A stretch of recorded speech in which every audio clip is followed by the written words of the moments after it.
Hi friends, कसे आहात सगळे? मी हे जयश्री आणि महा एक्झामचे यूट्यूब चॅनलवर तुमचं पुन्हा एकदा खूप खूप मनापासून स्वागत. तर फ्रेंड्स, आज आपण पाहणार आहोत हब आणि स्पोक मॉडेल याविषयी माहिती जाणून घेणार आहोत. त्याआधी जर चॅनलवर नवीन असेल आणि चॅनलला सबस्क्राईब केलं नसेल तर महा एक्झामचे यूट्यूब चॅनल नक्की सबस्क्राईब करा. चला तर मग वळूयात आपल्या आजच्या विषयाकडे.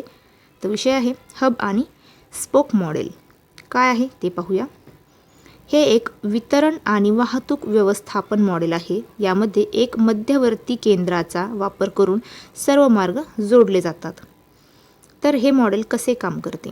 हब हे मुख्य मध्यवर्ती केंद्र असते जिथे सर्व माल किंवा प्रवासी एकत्र केले जातात. स्पोक ही मुख्य केंद्रापासून बाहेर पडणारी किंवा तिथे येणारी उपस्थानके म्हणजेच मार्ग असतात.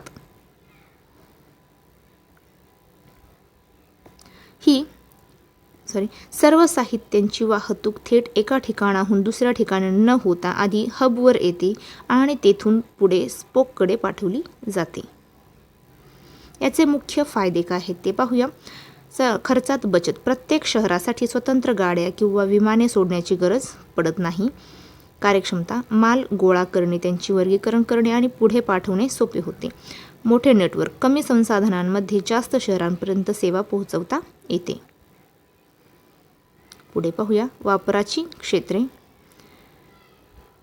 विमान वाहतूक. प्रवासी आधी मुख्य विमानतळावर येतात आणि तिथून दुसऱ्या विमानाने पुढे जातात, जिथे मुंबई, दिल्ली हे हब आहेत. कुरिअर आणि लॉजिस्टिक. DHL किंवा ब्लू डार्ट सारख्या कंपन्या या मॉडेलचा वापर करतात. E commerce. ॲमेझॉन सारख्या कंपन्या एका मोठ्या गोदामातून वेगवेगळ्या शहरात माल पाठवतात. तर सोप्या भाषेत सांगायचं झाले तर हब आणि स्पोक आधीच सगळे एका ठिकाणी गोळा करा, मग तिथून वेगवेगळ्या ठिकाणी पाठवा. तर फ्रेंड्स, थांबूया इथेच. भेटूया पुढच्या व्हिडिओमध्ये. जय हिंद.